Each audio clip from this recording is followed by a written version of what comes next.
morning and welcome back to the Triforce podcast. Good morning. Period's listening out for the door. Sips is nursing a very snotty nose. Apparently not COVID, he's told me. Well, according to my LFs, no, it's not. So I'm just going to assume it's not, but you never know. I guess. Hot LFs. My hot LFs in my area, yeah. In your nasal area. Yeah. Which is tricky to do due to the nature of the snottiness. But gosh, a cold. Wow, that does feel novel. It does. After 2 years of people isolating and never coming into contact with each other, never getting colds, I have a cold every week now, it feels like. Well, you've got 3 kids now, so remember that the disease vector is quite rampant. You know, even the baby has an active social life now. She goes swimming once a week. She has a swimming class.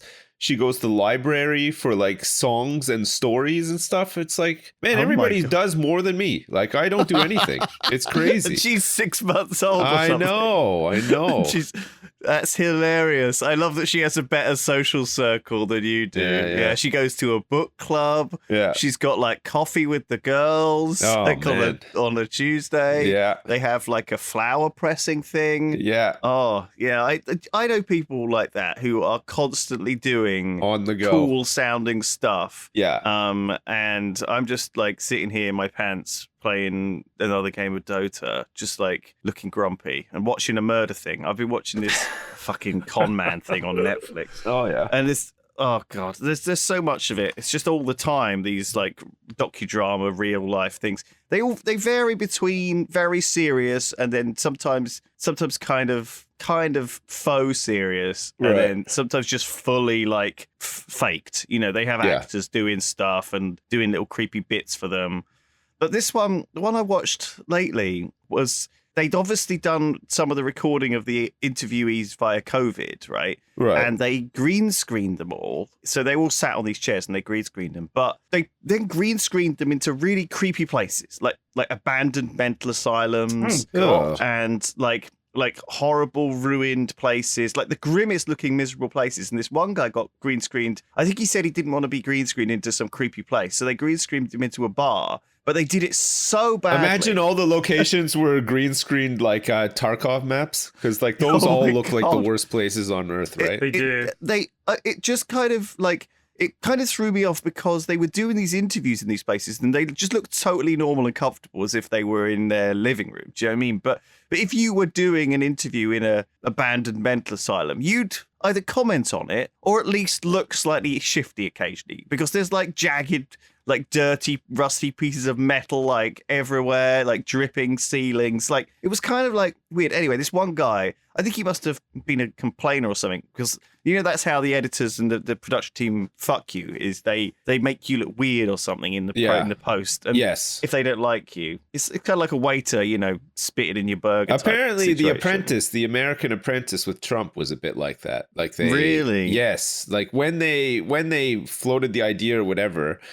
The idea was to find somebody like Trump, not necessarily Trump himself, who was just kind of like eccentric old money, you know, like for like at the time sort of thing, and then you know make the show around them. But like also it was kind of just a lot of people sitting around sort of laughing at whoever this person was, sort of thing. Wow. So they cut him to make him look like an asshole, but it backfired, and that kind of assholishness came through as assertiveness or some sort. It somehow ended up being. Yeah, but like, but certainly, like when you hear the guys interviewed, it was like, yeah, I mean, like, you know, we knew that he was like a bit of a boob, and you know, we went up to like his office. We were going to film in his actual office, but it was like it hasn't been touched since like the 70s. It would like smelt like all moldy and shit, and like there was just like old papers around and stuff, like the you know, like the den of a madman sort of thing. So they had to like build sets and stuff. So it was, oh my God, it's interesting. Yeah. But yeah, so this one guy in the documentary, they put him into a bar, but they made him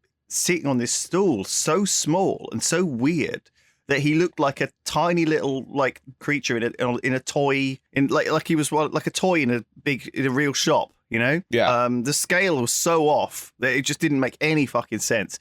And it was weird. Anyway, this is a documentary about Billy Milligan.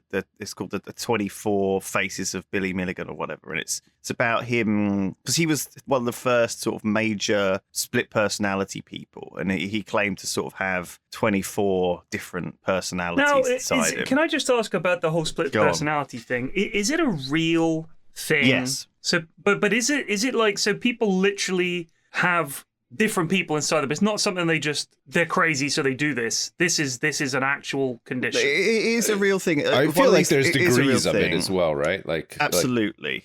They talk about it a lot in the documentary, and they spend a lot of time going over that people just don't believe it's real. And I think it's one of these things that tends to only happen with a great deal of trauma. And it's to do with sort of almost a schizophrenic thing where you kind of box away terrible events and or coping or dealing with terrible things that happen. Like I think he was kind of, when he was a kid, he was kind of abused and kind of locked in a barn and beaten and stuff like this. And he developed these personalities to kind of like a naughty personality to kind of escape, and a good personality to deal with this person. Like almost like he had to like put on this different face every time he dealt with different people, you know, the school and the different parents and the different people in his life. And so that sort of changed gradually into this kind of strange thing where he became a rapist and was arrested for it and put in, and he pleaded sort of insanity. Right. And he had these lawyers who did this great deal of sort of study on it. So the idea behind pleading insanity, because, I mean, let's face it, you are insane. Like if you're raping people and also committing most other like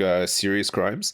But like, is the idea behind pleading insanity is that you're somehow going to like escape normal punishment and end up somewhere else or whatever? Like it seems like such a trope, right? The whole pleading insanity thing. But like, what's the benefit of just pleading insanity? Like clearly you're not going to get let off like in any meaningful way from doing something super terrible, right? Like again, it's basically.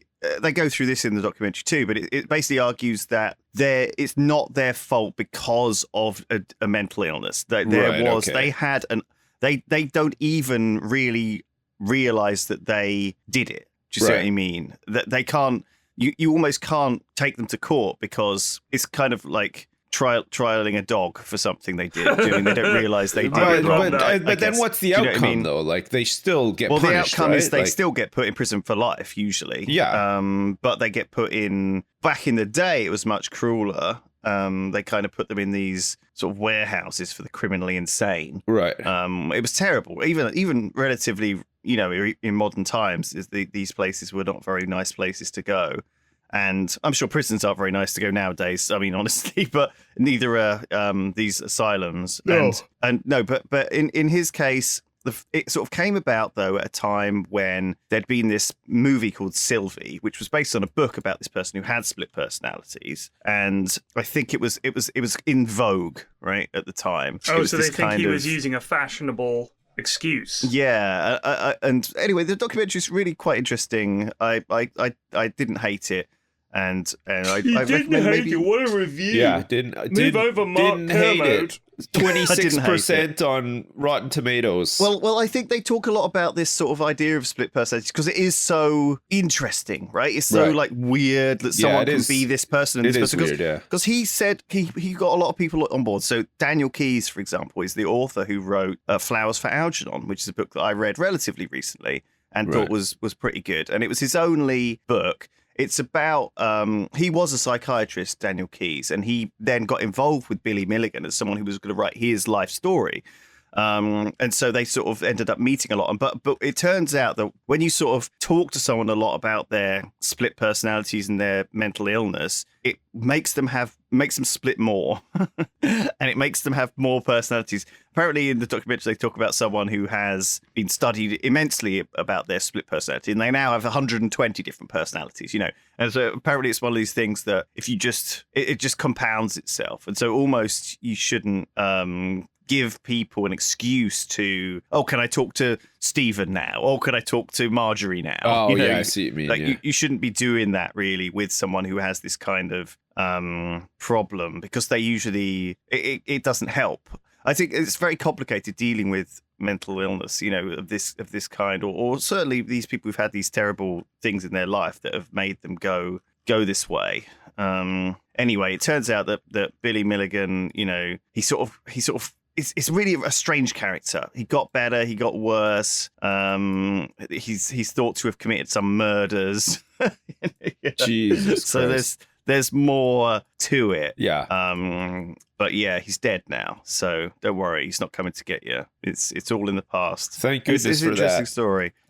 Yeah, so I enjoyed that. What have you guys done this week that was interesting? I watched all of season 3 of Afterlife, which I enjoyed. Oh, the Ricky Gervais thing. I didn't watch either. I watched season 1, but I didn't watch 2 or 3. So Yeah, is it worth a watch? Yeah, I mean, I liked 1 and 2, and 3 just came out. It's the last one. It ends. People say it's more upbeat than the previous 2. It's a very sad show. It is a sad show, but really sad show. It's really well written. I mean, considering it's just Ricky Gervais writing it as well. Like it's pretty remarkable, honestly. Like I thought it was good. I don't think it was reviewed very well. I think there was a lot of criticism of it or whatever, but I've seen it reviewed great. well. I liked it. I've watched the first 2 seasons. Yeah. I really enjoyed it. I love the scene with the fish fingers. That is my favorite scene. The fish fingers, so he goes into a cafe with this kid. Oh yeah, and he's not very hungry, so they tries to order. The kid orders like fish fingers and chips and beans, and he's like, "I'll have that as well." And the sort of waitress is like, "Well, you can't have that. That's on the kids' menu." And he's like, "Well, but it's on. But it's a smaller portion. That's why it's cheaper. It's for kids." And she's like, "No, you can't. You can't order it." And it's like one of those moments where you it's like a Larry David kind of Curb Your Enthusiasm moment where.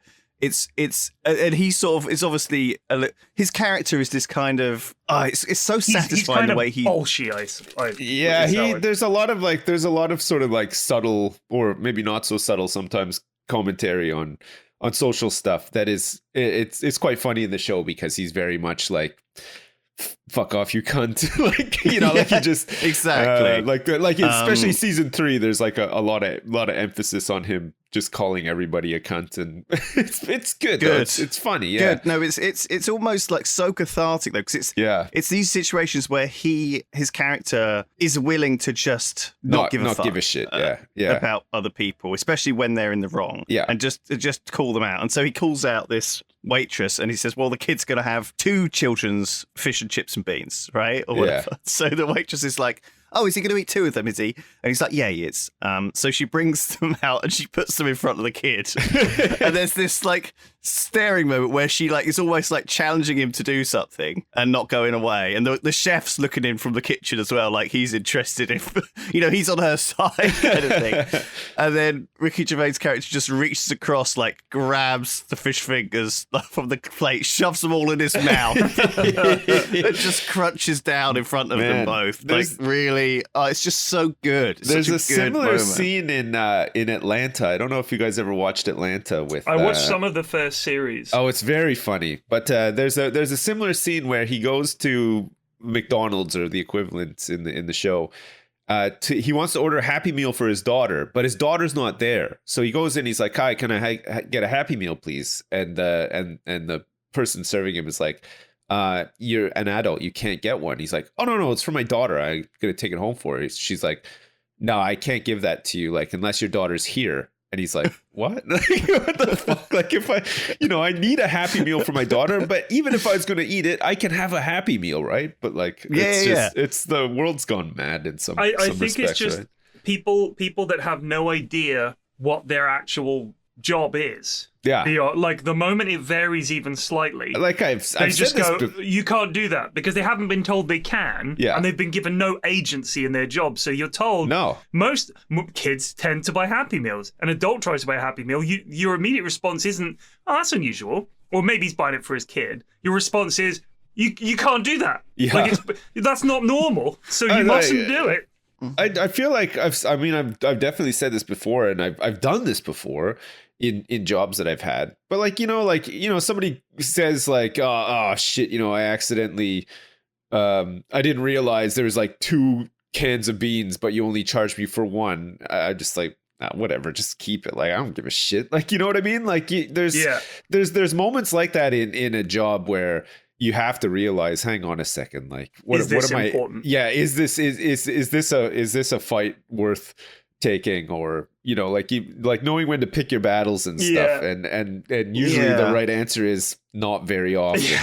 Especially if it's over a can of beans or a fucking Happy Meal. I'd rather somebody get a free can of beans or whatever. Right. So here's one for you guys. Talking about picking your battles. Last, I think was it earlier this week? I think it was very late last week. My neighbor's motorcycle got stolen. Did I talk about this on last week? No, holy crap. So what, like just pinched right from so get this outside his house or something? 10 to 7 in the evening. Yeah. So not late. Wow. Broad daylight. Well, if it was summer, yes.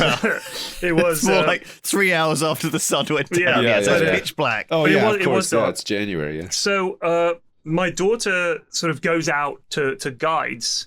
And as she's on her way out to guide, she notices that the cover for my neighbor's motorcycle, which he parks in the road, covers it, locks it. The cover was on the floor, and she thought, that's weird. And I saw a message from my neighbor on our little road WhatsApp group, and she said, did anyone see anything? My husband's motorcycle is missing. And she was like, they must have stolen it in the last couple of hours. And everybody's checking their Ring doorbell for video and everything like that, and we've got a CCTV thing around our house, so I fired that up and wound it back a little bit. You put on your detective hat. I literally did the. You went down into the basement. Yeah, I did.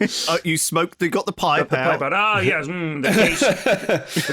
This case is warm. We must tackle it before it grows cold. And I looked, and there you can see these two scroats in their tracksuits and hoodies with their masks on and everything. Oh, coming shit. along. And they see the motorcycle, they wind up the cover, have a look at it, go around the corner for a second, then come back. And one of the kids, he's not old because he can barely get on the motorcycle, like his feet barely touch the ground. Just gets on it and wheels it away. Fuck. Down into the park. Just gone. Just wheels it away. Jesus. 2 minutes later, my neighbor's curry arrives. They'd ordered a takeaway curry. Literally 2 minutes after the motorcycle was stolen, the curry arrives. Now, my question is, if I'd opened my front door and seen these lads with the motorcycle, we didn't even know this motorcycle belonged to our neighbor. It could have been like, honestly, I'd never seen him use it. Obviously, he used it, but I'd never seen him using it. I had no idea they owned a motorcycle. Even though it's parked outside, it's just one of those things. I don't think they've had it that long. I don't think he's used it that much. So that was my thought, that they'd followed him back. You live kind of out of the way. I know that. Like, it's not on a main road. No, it's not on a main road. So they wouldn't just be driving by, right? Yeah. It's not. There's no through traffic at all. Right. So, is there? But they can get to a park very quickly, right? Or sort of like an area where you're sort of not on a road at all. Okay. So I have a feeling that what they've done is just wheeled it off into the park. So my neighbor was like, I reckon they've hidden it under some branches and they'll come back for it at night. And I was like, that sounds a little bit outlandish for me. Yeah, I don't think the next night it turned up, and they'd gone into Twickenham, and there's like a waterfront area in Twickenham, and they'd just obviously been riding it up and down there at night, off their tits on ket and balloons, or whatever the kids do these days, and just smashed it up a bit and just left it. So how did they get it going? Because this is the question. This is the question. I do not know. So whether it's just that easy to hotwire a motorcycle, whether my neighbor accidentally fucking left the key in it or something, I don't know. But essentially, they found it. So I was like, stealing it was bad enough. The fact they weren't even stealing it to sell for something important like drugs, or something important, or hookers or something. You know, they're just literally nicking it to just fuck about with it for an around evening and then dump it. And you think that's so fucking shit. Like, that is good. really shit. I love that the kids are doing this thing, still doing it. You know, but what would you have done if you opened the door, if it's your motorcycle? That's the confrontation, because there were like three of them. Look, you know, their generation's different. They got Fortnite now and stuff, right? But they're still choosing to go out. Nothing changes, P-Flax. So you're happy that they're out and about? I'm just saying I'm glad that you know, in the 100 years, it gives me, you know, reassurance that there's still going to be, long after I'm dead, hundreds of years in the future, there's still going to be scumbags yobbing around the street who are 14-year-olds wearing Burberry, fucking stealing people's shit from outside their houses. No, I mean, nothing's ever going to change on that front. Do they think that these motorbikes just like a part of like a tree. Do you know what I mean? They spawn randomly around town. That's such a dad comment. We finna go trees, do you? Hey, go trees. Do they just walk around until they fucking find one? Because it feels like, you know, they must cover a lot of ground to find this stuff that's exactly around. what they do. You can see, like, when you see these lads walking around, you think, I've never seen that lad on my road. He doesn't live on this road. I wonder what he's up to. And it feels bad, but the point is, they are literally scoping it out. And multiple times, we'll have video that people have shown of, like, they've had all their bicycles nicked from their shed. Sometimes from the little lockable shed in the front garden. Yeah. And you'll see on the Ring doorbell footage that, you know, everybody's sharing this shit around, like neighborhood nosy watch. You'll see, oh yeah, there they are at 4 o'clock, walking about. They stop, they have a nose about, they go away, they come back at midnight, and they nick it all. So that's exactly what they do. Like, these guys walk around. There's multiple people you'll see walking around testing the handles on everybody's car doors all the way up and down. Yeah. Like, this is what they do. This is like their version of a hard day at the office is. They walk around the neighborhood until they find some just opportunity. Scoping out the neighborhood, yeah. It does boggle the mind, though, that they don't have like they don't have a plan for this, right? It's almost just like their boring existence. I watched this viral YouTube video, which I'm sure a lot of you have seen already, because it went viral, about this guy who was kind of living in the sticks in America, and he was a YouTuber, and some of his gear got stolen. So he had like a bit of a farm and a bit of land, right? And this guy turned up. Oh, and yeah. So he had some crossbows and some weird stuff, right? You've probably seen it, and it was amazing, really, because obviously the guy turned up and spray painted the camera that he saw, but obviously after he'd been caught on it, which is a bit weird. Yeah. And then, but also missed another like 2 cameras that caught him from different angles. Yeah. You know, it was. And so anyway, he drove up to this sort of farm, had a peek around, realised there was sort of some stuff that he could just grab, and so he sort of boxed it all up, put it in his truck, and drove off. And what this guy had done is he bought these Apple iTags, which one of my friends got on his keys, and we actually went out with him last week, and he was like, "I'm going to throw my keys on the floor, and you can see if you can find them," right? So he went off. I don't know why he did this, just to show me how cool they were, I guess. And it was like it basically pings you. And so I tracked down his keys. They were in like bush, like about 2 minutes walk away in this park. And I was like, damn, like it's very impressive how the iTags work. But by the way, these iTags are also used to like some bad stuff as well. But like to track people's wives and to like I was just thinking I could put one on Mrs. F. People. Like when Spider-Man he'd always shoot one of those little Spidey tags.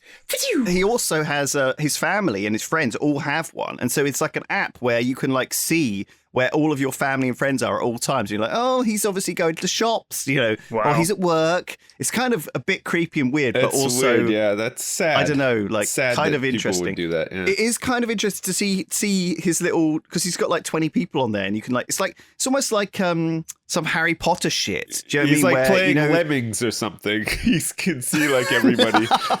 No, it's like what in the Harry. Reminded me of the clock that they have in the Weasley house in Harry Potter, where each of the family members has a hand on the clock and it points to where they are, like school, work, and then there's one area that says mortal danger and stuff. Anyway, I thought it was quite funny. If you saw someone like standing on the edge of a volcano or something, you'd be like, oh, fuck.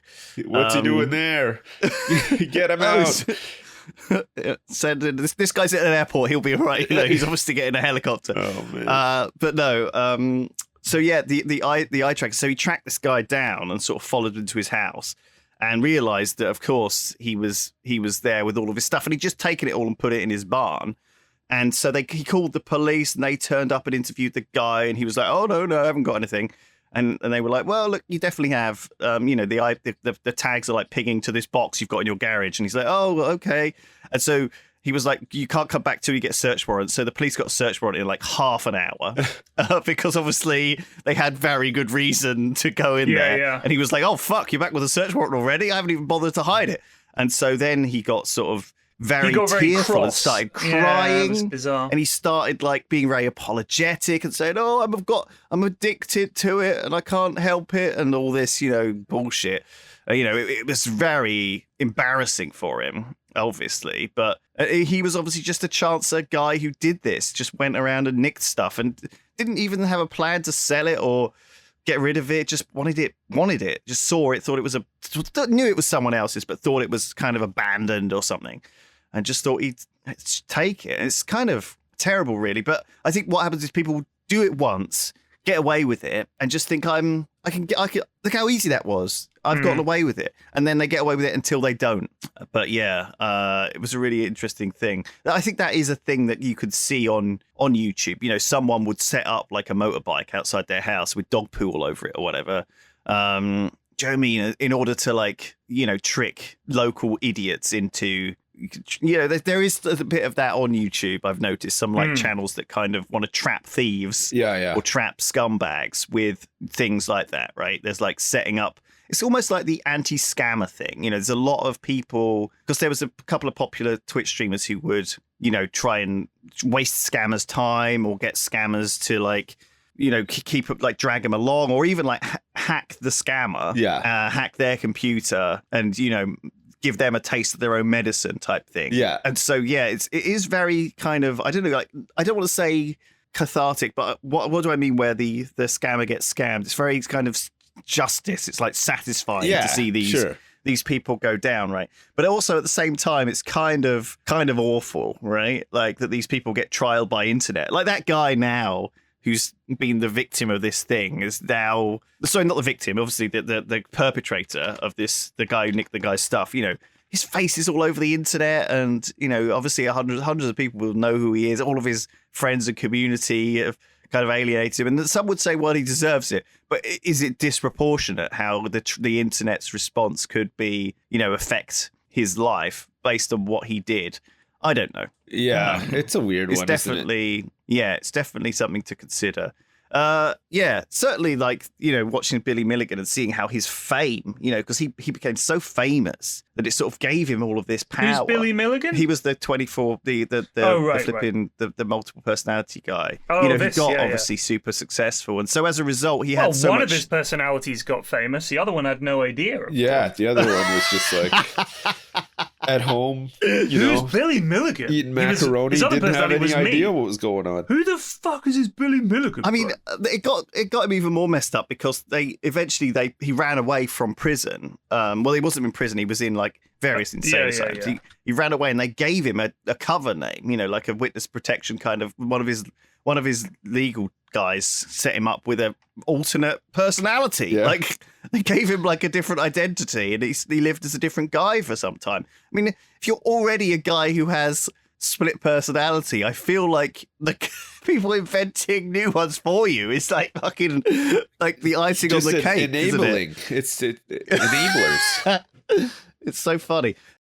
Before we continue, can I get a round of applause, everyone? Today, I'm excited to announce that Manscaped have launched their Ultra Premium collection. That's right. Nice. It's for your not necessarily so private parts. It has a leveled up hygiene routine with a manly scent.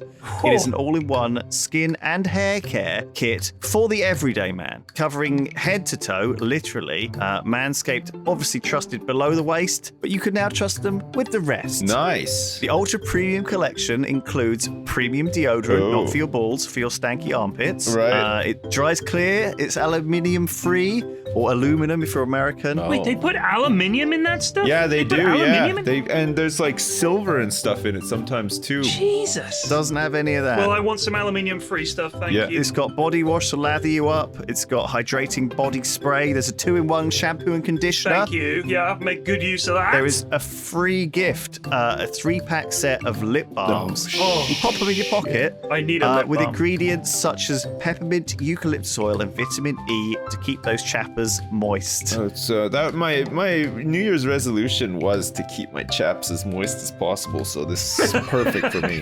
This is great stuff. Well, you can get it today at manscaped.com at 20% off for free shipping with the code Triforce. That's 20% off for free shipping with the code Triforce at manscaped.com. Thank you very much. On with the show. Anyway, I've got something for us to do, which I thought was funny. Someone sent this to me on Twitter. Traditional phrases, right? You know, like old phrases are going out of fashion. They did a poll of under 50s, okay? And I mean, we're under 40s, just about. Let's just pretend. But I wanted to check with you, Sips, and P-Flax to some extent, if you recognise these phrases and what they mean. Right. And would you use them in everyday conversation? Are you thinking I think I'm more likely to recognise them? Yeah, maybe Flax. This is more of a Flax thing, maybe. Because I mean, some of these might be British specific as well. Oh, that's true. So these are all phrases that are endangered, which means that 50% at least of people under 50 don't recognise. Can I guess, is one of them, many a mickle makes a muckle? Because that's one my mum says all the time. Many a mickle makes a muckle. Yeah. What the fuck does that mean? Well, I've never heard that. Many a mickle makes a muckle. Many small amounts accumulate to a large amount. Right. So it's like saying look after the pennies and the pounds will look after themselves, that kind of thing. Well, number 7 on the list is a stitch in time saves 9. Yeah. Okay, that sounds like a really British one as well. If something's about to rip, you get a stitch there. Stitch. It's not, early. When you hear Stitch, you just think of like Mary Poppins, and then you think, yeah, it's British for sure, right? Right. Like, a stitch in time saves 9. So it's not saying a stitch in time. It's saying a stitch in time. Yeah. So if you get it, if you solve a problem early, it stops it exacerbating later. Yeah. I hope you have some North American ones on there, like life is like a box of chocolates and like that kind of stuff. Like I'll be more familiar with those ones. I think many a mickle makes a muckle is already out. Let's hear some others. Give me some others. That's already dead, that one. Do you know what I mean? Like, no one knows that. It's too weird and too It might be a bit of a northern thing. It sounds very northern. Yeah, anyway, it does. Yeah. Well, these, honestly, I recognise almost all of these, but I wonder if Sips will. Okay. This is one my dad used to say. Right, I won't recognise this one, probably. How about you give us the start, and we'll see if we know the end. Well, I'll tell you what, I'll tell you the phrase in the way it's supposed to be said, and then you tell me what you think that means, or a different way, right? So Sips could do it first, and then if he doesn't know it, P-Flax, you can get it. Okay. That's a turn up for the books. Yeah, well, I've heard this one for sure. Yeah, a turn up for the books. That just means that's a good result. That's a good thing, right? Like it's noteworthy. So it comes from the bookies, right? Yeah. A turn up. It's like a horse racing thing. Yeah. Right? That's a classic. Easy. Yeah, that's easy one. Really easy one. Yeah. All right. Next. Pardon my French. Well, yeah, that's just a cover for swearing, right? Like say, "Oh, pardon my French," but all of these. Fucker, yeah. So the 50% of people under 50 don't recognize that phrase. Wow. Somehow. Well, a lot of these will have been in like older shows and stuff too, right? Like I'm sure most of these oh my god, you're so right. Are used in like fools and now. horses and stuff, right? Like so we were doing this thing the other day, and me and Simon were talking about Mystic Meg, and Alex was like, you guys better explain who Mystic Meg is just in case. And I was like, oh my god, you're right, we do have to. But this I feel like we're full of these 90s references that are now completely out of date, right? Well, yeah, but then again, sometimes you meet someone who knows them all. Sometimes you meet like a teenager who knows everything, all these old references, but others are like but even we've sometimes missed them, right? Anyway, wait, pardon my French is in Ferris Bueller's Day Off when he's doing an impression of that's of Mr. Rooney. That could be pardon true. Yeah. my French, but you're an asshole. He says it there. It has that on Wikipedia. I'd forgotten. So it is used in America as well. Apparently, the original derivation was literally from people using French.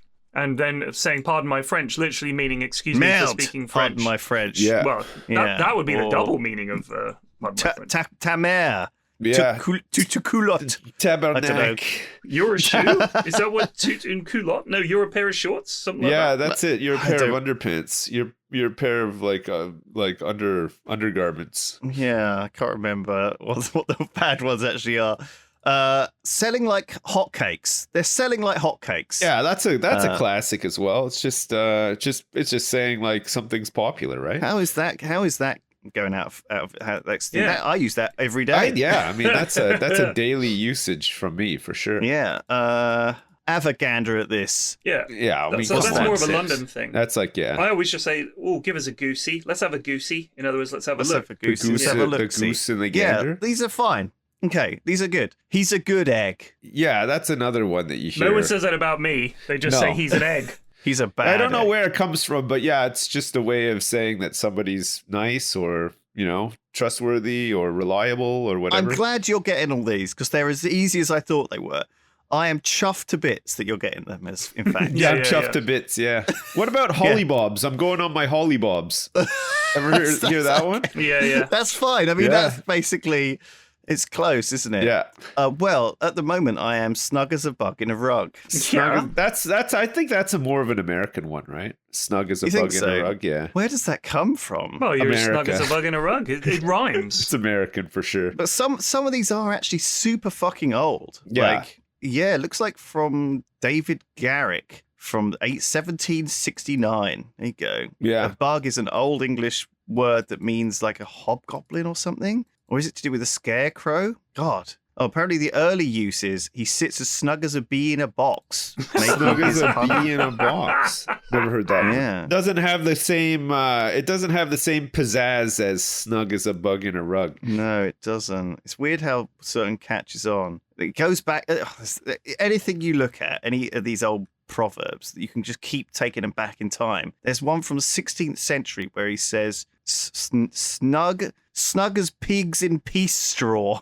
Snug as pigs in peace straw. I don't know. It's not the same though, is it? No. You know, it's not got the same cadence. It's different. Let's just do some of the harder ones. Because I feel like go on then. Feel like this is it. I'm feeling confident now. I mean, I've known all of these so far. Me reading out this list is a little bit like pearls before swine. Oh, I've never heard that one before. You've never heard that before. That's definitely going out. That's a new one. Yeah. You don't hear that one. Well, that means basically like giving something that's sort of fancy to someone who's not going to make a use of it, basically, right? So it's sort of like pearls before swine is like saying, you know, you show a pearl necklace to a pig, they ain't going to give a shit about it. Is basically exactly. It's wasted on them.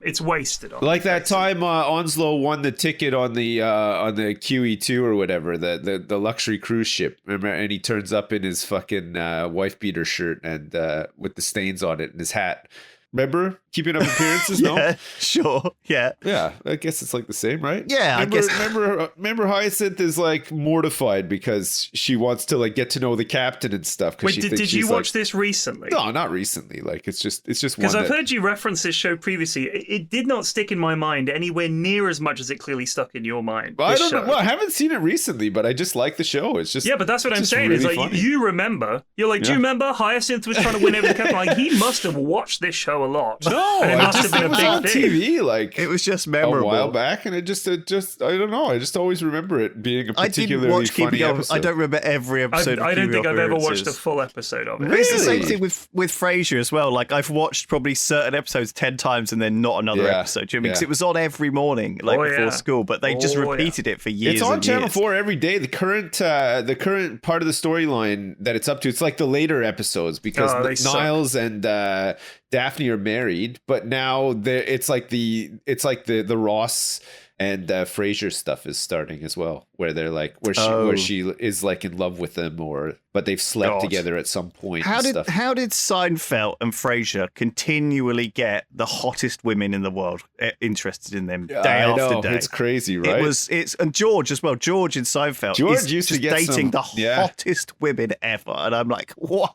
Man, yeah. Well, I mean, it's look in real life though. Sometimes you're out and you see like just like this big fucking nerd with a hot babe, and you just think, but they're normally rich. Like at least they would have something. Yeah, I guess so. But like I don't know. Damn, is that you, Sips, from the internet? What you do with that hot ass babe? Jeez, that's how I see it. You know my wife. I do. It's all pre-internet dating. It's all pre-internet dating. So you can't just go through a huge list of people and pick the hottest. Like you meet someone, they seem pleasant enough. You think, right, because how often do you meet someone? That was the famous thing in New York, is it's really hard to meet people. Whereas now I'm sure it's easy to meet people. It's just hard to meet one you want to have anything to do with. Yes, let's not get started on that. But also, here's a good phrase. I guess the pearls before swine is going out of fashion because people don't like to call other people pigs. You know, because they're like, "Are you calling me a pig?" Yeah. You know, whereas it's not really that. Fucking pig, mate. You fucking call me a fucking pig. Nail your colours to the mast. Yeah, don't. Come on. Sorry, don't. That's a famous one. This one I've heard, yeah. It's not commonly used, though. I would say that this one is probably on its way out, right? But I have heard it before. What do you think it means? I always thought it meant that you don't want to give away too much of yourself. Like you don't want to reveal too much. Yeah. You don't whereas to say that he's nailed his colors to the mast is like standing his ground and say, this is my position on this. And, you might want to keep your cards closer to your chest. You don't want to overcommit. You don't want to overextend. Definitely. It's kind of usually something which has been they've irreversibly committed themselves to a stance. And then there's no way out sort of thing. Yeah. It comes from the naval tradition of like making sure you couldn't run up the white flag. You're nailing the colors to the mast, which means you're going to fly your colors. Because when you strike your colors and bring up the white flag, you're surrendering. But if you nail them to the mast, you're saying, we ain't fucking done here, boys. Like, can you imagine that? The fight starts and the captain's up there with a hammer and nail. You're like, oh, fuck, he's done it. He's actually sailed the colors to the mast. It means you're going down. Yeah, you're not going to surrender. You're going down swinging, basically. That's it. Yeah, you're going down or not at all. Oh, by the way, let me tell you about this dream I had last night. On. This is I don't normally do dreams, but this was weird. Right. I dreamt that I was on board a ship. And the captain of the ship was a Labrador. Was it the QE2? No, it was like a naval ship, like the Napoleonic era, Trafalgar, all that kind of thing. And the dog is the captain. He's got the full hat on, the regalia and everything. And the crew were like, huzzah for Captain Dog. And the ship's coming along. And one guy's like, Captain Dog, we have spotted the French fleet. And because he's a dog, he just says nothing. He's just staring straight ahead. And they're like, should we keep going, Captain Dog? He just says nothing. And then they keep going. And one of the lieutenants is like, yes, the captain is right. We shall sail into them without changing direction. We shall pay them no heed. And they just keep going. And they're getting blasted to bits. And a French ship comes up alongside them. And Captain Dog sees a poodle, because it's a French poodle, as the captain of the French ship, and he jumps over to the ship, and the crew are like, the captain is boarding alone, and he just has sex with the poodle on the other ship, and they were like, Captain, and that was it. I woke up. Nice. What was your role on this ship? I was just watching. Do you need some dream analysis? Like, what does this mean? No, I don't need any dream analysis. Okay. I think my brain just thought this is a funny idea and just stuck it in my head. You didn't think that was like key to like board he's boarding. Let's go, men. No, they just like watched. No, because I'm not there. I'm just like, I have dreams like this quite often where it's like I'm watching a movie. Like I'm not in the dream. I don't feature. Right. It's just stuff happening. Oh, I'm usually in fact, there. A lot of I'd say about half my dreams I'm not in them, which is kind of tragic. But I'm just, I'm not even invited to my own dream. You're having someone else's dream. Man, yeah. I hate those ones where like you're running in a race or something and your legs just don't feel right, like they're not working properly and stuff. I get those a lot. And the ones where like I'm flying uncontrollably, like I'm in like a school gymnasium playing basketball, and then I start like floating around in the gymnasium, and I can't really control myself, and it's like kind of scary. Right, like you've had the burping from Willy Wonka. Yeah, it's a bit like that. Yeah, without the burping and without your grandpa, you stressing out. Granddad, I can't stop burping. It's okay, Charlie. Just okay, Chris. Just let it out. My cock. Fart. Just fart. No. Wait, Granddad, no. This not this dream again. Oh my God, not that. That's different. Yeah. That's how you get personalities if you're not careful. I hate those dreams, but like I don't get them like super often, but I always remember them. Like they're weird ones. So it's number 3 on the list of phrases that go in out of fashion is colder than a witch's tit. Yeah, that's a great one. Use that all the time. That one is used. I know. Although sometimes you say that's got to be a really old one though. As right? baggy as a witch's sleeve or a wizard's sleeve, you can say. Oh, as saggy as a What about smoother than a baby's ass? That's obvious. That's an old one as well, right? A baby's bottom. Yeah, that's a good one. Yeah. I mean, one of the less pleasant ones I've heard is that she has a fanny like a joiner's bag. Jesus Christ. A joiner's bag. I recognize exactly the kind of one you're talking about as well. I can picture it. Yeah. All right. How about this? If I said to you, pip, pip, what would that mean? It'd be like it'd be like kind of saying like pip, pip. Like come on, let's go, like let's get a move on sort of thing, or like maybe kind of like a hello-ish is as well. It's like, well, actually, it's more goodbye. all right, actually. So you say like pip pip cheerio sort of thing. Yeah, I always thought pip pip was used in cheerio.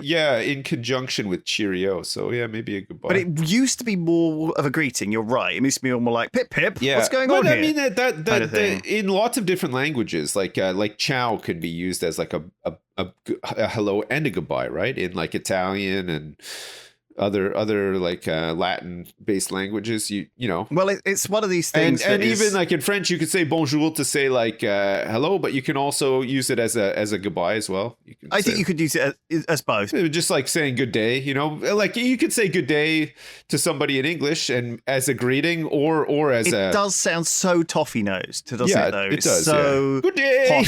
Posh sounding that there's no way that you can't. The people, even, you know, no one wants to be seen as an upper class Brit. You know, it's not something which some people play off it and use it to their advantage, but mostly it's kind of you're seen as out of touch. You're seen as kind of, I don't know, evil. I don't know, like kind of. It's definitely for a long time the rich Brit has been a villain in things. That is a very common thing. And so you know, it doesn't work to be seen as too upper class. And yeah, although it does play well in certain circumstances. You know, we like to have an upper class voice as the pilot of our plane, or as our surgeon, or as our prime minister. Yeah. You know, but other than that, I think. It's definitely. I can see that disappearing. Pip pip. Yeah, you don't really get that in North America, right? Like, I guess pip, like pip. The equivalent would have been like, you know, somebody with an accent like Frasier's, but you don't really hear that often, right? No, it's not. Unless they're only taking mockingly. Yeah. But like for the most part, like if you're on a plane or whatever, it's always like, ladies and gentlemen, this is your captain, Todd Howard.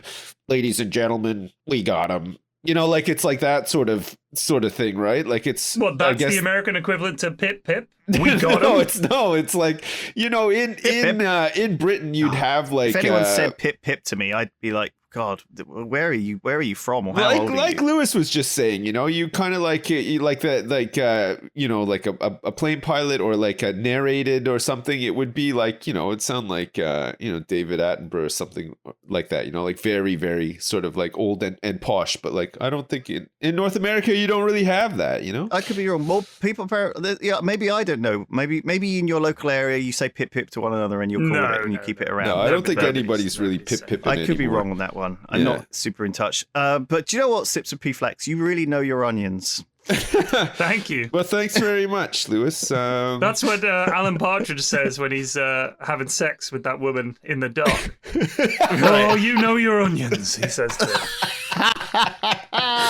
Oh man, that's good. You know, the most recent series of Alan Partridge, they've been pretty funny, honestly. If you haven't seen it's them. too cringy for me. I couldn't. They are super funny still. Yeah, I'm happy with it. I can deal with it. Although I have. Sometimes that's the same with Curb, though. I think and certain other things, like certain episodes. The most recent season of Curb was insane. It was so funny, though. It felt like it was kind of like back to form, you know. Like with Irma and with the pool fence and everything. It was so good. I haven't watched the late series yet. It's very funny. There's some really really funny parts in it. Funny characters and shit. It's really good. Sips, do you know that a nod is as good as a wink? Yeah, I love that one. I never heard this one. A nod is as good as a wink to a blind maid, I think it is. Or a blind horse. I'm unfamiliar with this one. Nod is as good as a wink. Captain, I am unfamiliar with this one. It's actually in like the nudge, say no more. Nudge, wink, say no more. That's all Monty Python stuff, right? Like, well, it was like that was a sketch where they had this just string the guy of in the meaningless pub, he's like, innuendos. Wink, nudge, He was the other guy was very confused, and it got more and more ridiculous. I guess like a more recent sort of version of that was the Suits You Sir thing, right, from the Fast Show, like. Yes, Suits You Sir, but like it was all like innuendos, exactly. And stuff as well. And so it's kind of the context is that it's something borderline illegal or some sexual innuendo is going on. I don't think that's what it means, is it? A nod is as good as a wink. Well, it's like it's acknowledging that you're ready to go. right. You're ready. You know, that they're willing to join you. Not as good as a wig, like in any kind of. It is very like it's a sort of subtle signal that you're up for it, ready to undertake something. Okay, yeah, right. Yes, and if you let me know, ready to mingle, I'll do it. Yeah, not as good as a wink. If you get my meaning, elbowing them. Oh yeah, say no more.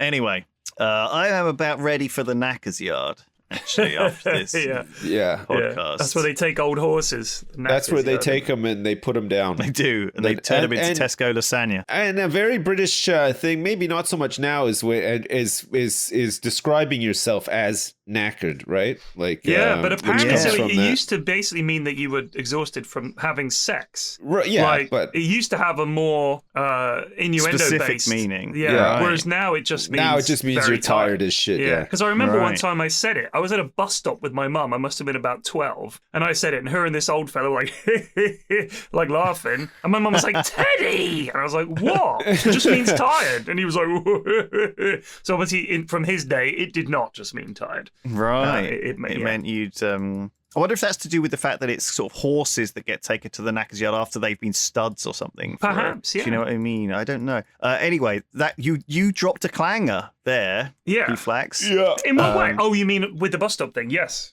Dropped a real clanger. You dropped a clanger. Yeah. Do you know that, Sips? Yeah. Okay, good. But you were keen as mustard. Yeah. Keen as mustard. I'm familiar with this one. Keen as mustard. These are all fine. What about tickety boo? Tickety boo just means like all good. Like it's tickety boo. It's all tickety boo. Yeah, you've been fine with this. I've been subjected to a lot of these. He's lived over here a long time. I've lived in the UK for like almost 20 years, so yeah, I'm bound to come across a couple of them. You were at least a few sandwiches short of a picnic. I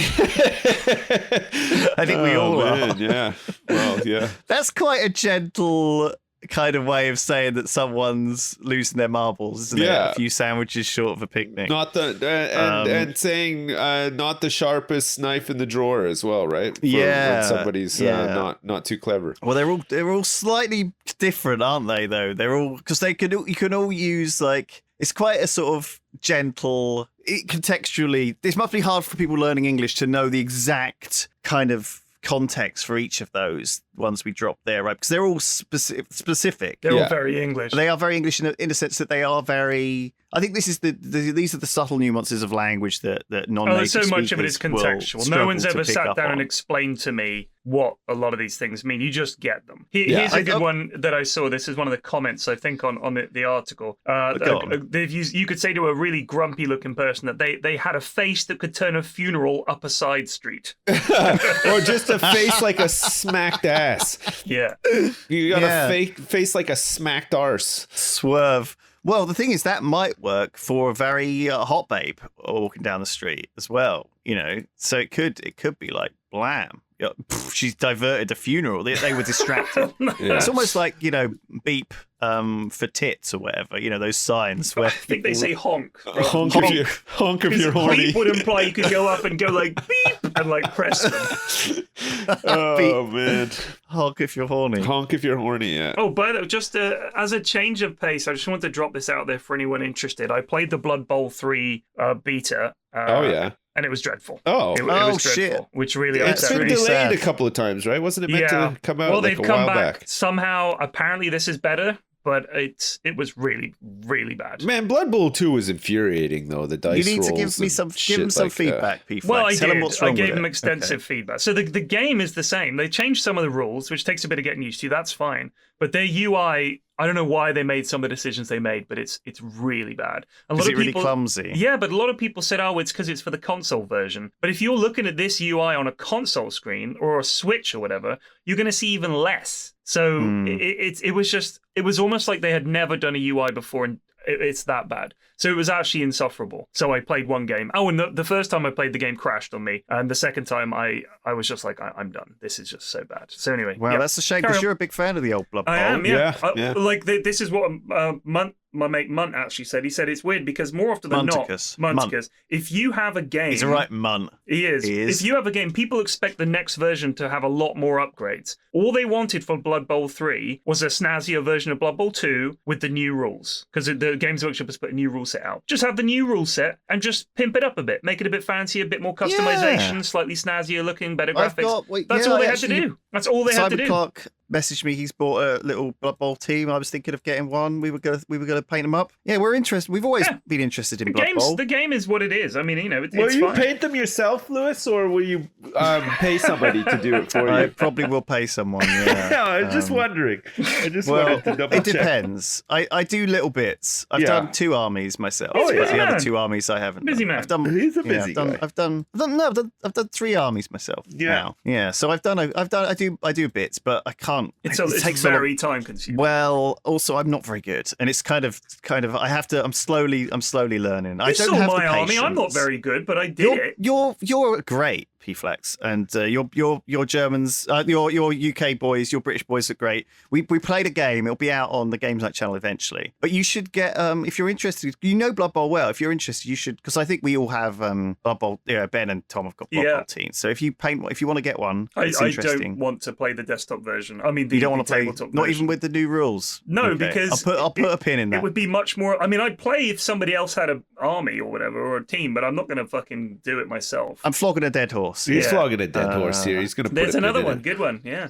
Yeah, a bodge job. That's when I paint. I'm eating humble pie right now. That's all. We're having a good chinwag though. We're having a good chinwag. It ain't over till the fat lady sings. Thank God this isn't just that. This isn't the podcast. That would be if we I tell you what. If you want to buy a Blood Bowl team, it'll cost you a bomb, P-Flax. It'll cost you a right bomb. It will. An arm leg, mate. We'll go pear shaped. Anyway, look. Sorry. So that's our podcast. I think for this week. Yeah. Thank you everyone for listening. Yeah. Thank you. It's a pleasure to be here with you again, and we're loving it. We've got plenty to say. We got so much to talk about and say. We'll be back next time. We love you. Take it easy. Yes. Be good to one another. And I will put a sock in it. Party on. Stay safe out there. There are zombies everywhere. Yes. Yeah. Yeah. All right. Pip. Okay. Cheerio. Toodaloo. Bye.